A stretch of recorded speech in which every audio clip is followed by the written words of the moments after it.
Hello, അങ്ങനെ ഒരു ദുരൂഹ സാഹചര്യത്തിൽ കണ്ടു കേട്ടോ. ഈ വിഷുവിൽ കണ്ട 2 പടം മൂഞ്ചിക്കൊണ്ടുപോയി. ഒന്ന് പള്ളിച്ചട്ടമ്പി, പിന്നെ ഒന്ന് രണ്ടാമത് വൈകുന്നേരം കാണാൻ പോയതാണ് ഒരു ദുരൂഹ സാഹചര്യത്തിൽ. എന്നാ മൂഞ്ചിയ പടമാണ് എടുത്തു വെച്ചേക്കുന്നത്. ഞാൻ നല്ല പ്രതീക്ഷയോടെ പോയൊരു സിനിമയാണ്. ദിലീഷ് പോത്തൻ ഉണ്ടായിരുന്നു, അതിനകത്ത് കുഞ്ചാക്കോ ബോബൻ ഉണ്ടായിരുന്നു, പിന്നെ ചിദംബരം ഡയറക്ടറാണ് നമ്മുടെ മഞ്ഞുമൽ ബോയ്സിൻ്റെ. പിന്നെ അയാൾ ഫസ്റ്റ് തൊട്ട് എൻഡ് വരെ ഒരേ എക്സ്പ്രഷനാണ്. കുഞ്ചാക്കോ ബോബൻ ഇവരൊക്കെ ഉണ്ടായിട്ട് എന്തെങ്കിലും കാണുമെന്ന് വിചാരിച്ചു. പിന്നെ നമ്മുടെ സച്ചിൻ ഗോപു ഉണ്ടായിരുന്നു. പക്ഷെ പടം ഒരു കാശിനും കണത്തിനും കൊള്ളത്തില്ലെന്നുള്ള, ഒരു കാശിനും കണത്തിലും. ഇത് കംപ്ലീറ്റ് റിവ്യൂ ആണ് കേട്ടോ. ഈ കാലഘട്ടത്തിൽ ഇവർ സ്റ്റോറി ലൈൻ തുടങ്ങിയത് ഒരു മാവോയിസ്റ്റിൻ്റെ സ്റ്റോറി ലൈനാണ് തുടങ്ങിയേക്കുന്നത്. അതിൽ നിന്നുണ്ടാവുന്ന ഒരു പ്ലോട്ട്. സച്ചിൻ ഗോപു ഇതിനകത്ത് എൻ്റെ പൊന്നോ കോമഡി പീസായിട്ട് ഇവർ കാണിച്ചേക്കുവാണോ അതോ ആള് തന്നെ ലാസ്റ്റ് കോമഡി പീസ് ആവുകയാണ്. പിന്നെ അതേപോലെ തന്നെ കുഞ്ചാക്കോ ബോബൻ അങ്ങ് മരിച്ചടന്ന് അഭിനയിക്കുക ഒരു പേട്ട് പല്ലുമായിട്ട്. പക്ഷേ ഒരു റെലവൻസും ഇല്ല. എന്തിനാണ് ഇത്ര ഓവർ ആക്ട് ചെയ്യുന്നതെന്ന് പോലും എനിക്ക് മനസ്സിലാവുന്നില്ല.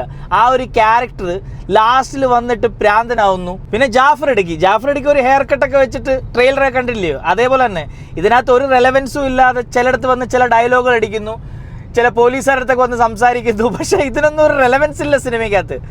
പിന്നെ വേറൊരു വിറ്റുണ്ട്. ഇതിനകത്ത് ഒരാളുണ്ട്, ഇവരുടെയൊക്കെ വീട്ടിൽ, അതായത് ദിലീഷ് പോത്തനും കുഞ്ചാക്കോ ബോബനും അനിയനാണല്ലോ.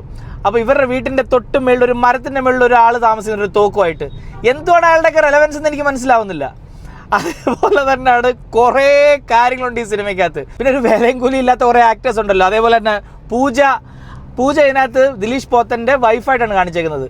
നടുവൊടിഞ്ഞിരിക്കുന്ന ദിലീഷ് പോത്തനെ കളഞ്ഞിട്ട് പൂജ പോയി.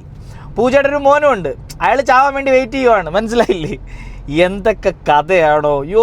ലാസ്റ്റ് കുഞ്ചാക്കോ ബോബൻ പ്രാന്തനായിട്ട് അയാൾ മാവോയിസ്റ്റ് ആവുന്നു. എന്ത് കണ്ടിട്ടാണ് ലിസ്റ്റിൻ ചേട്ടനും കുഞ്ചാക്കോ ബോബൻ ഇതിനകത്ത് ഇൻവെസ്റ്റ് ചെയ്ത് പ്രൊഡ്യൂസർ ആയെന്ന് എനിക്കൊരു പിടിയും കിട്ടുന്നില്ല. Man, it's terrible.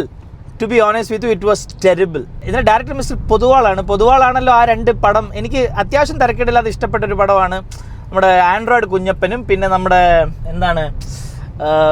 എന്നാ താൻ പോയി കേസോട്. ഈ 2 പടവും തരക്കേടില്ല. എന്നാ താൻ പോയി കേസോട് ഓക്കെ. പക്ഷേ ആൻഡ്രോയിഡ് കുഞ്ഞപ്പൻ വാസ് ഗുഡ്.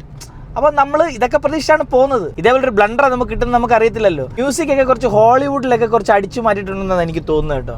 ഇവർ സ്ലാപ്സ്റ്റിക് കോമഡിയാണോ ട്രൈ ചെയ്തേക്കുന്നത്, ഡാർക്ക് ഹ്യൂമർ ആണോ ട്രൈ ചെയ്തേക്കുന്നത് നമുക്ക് മനസ്സിലാവത്തില്ല. ബിക്കോസ് ഹ്യൂമറൊന്നും വർക്കൗട്ട് ആയിട്ടില്ല. ഇവരുടെ വിചാരം ഇതൊക്കെ നമ്മൾ ചിരിക്കുമെന്നാണ്. പക്ഷേ I didn't like it there. പിന്നെ ഇതിനകത്ത് ഫീമെയിൽ ക്യാരക്ടർ എന്ന് വെച്ചാൽ കുഞ്ചാക്കോ ബോബൻ പെണ്ണ് കാണാൻ പോകുന്നൊരു പെങ്കൊച്ചാണ്. ആ പെങ്കൊച്ചിനെ ഇടയ്ക്ക് കാണിക്കുന്നുണ്ട്. പിന്നെ ആ ഇടയ്ക്ക് ആ പെങ്കൊച്ച് കുറച്ച് മോട്ടിവേറ്റ് ചെയ്യാൻ ഇടയ്ക്ക് വരുന്നുണ്ട്. ഡോക്ടറായിട്ട് സുധീഷ് അതിനെക്കാട്ടിയും വിറ്റ്. സുധീഷ് ഒരു ബോധമില്ല, വെറും തല്ലിപ്പൊളി പടമായിപ്പോയി. ഇതെൻ്റെ പേഴ്സണൽ അഭിപ്രായമാണ്. നിങ്ങൾക്ക് പോയി തിയേറ്ററിൽ പോയി കാണണമെങ്കിൽ കാണാം. ബിക്കോസ് എനിക്ക് ഇതിനകത്ത് വലിയൊരു ഇൻട്രസ്റ്റ് ഒന്നും തോന്നിയൊന്നുമില്ല. ഈ പടത്തിന് ഞാൻ 5-ൽ ഒരു അര മാർക്ക് കൊടുക്കുന്നു. അപ്പോൾ ഇതേപോലെ റിവ്യൂ ആയിട്ട് ഞാൻ വരുന്നവരെ ടേക്ക് കെയർ, ബൈ.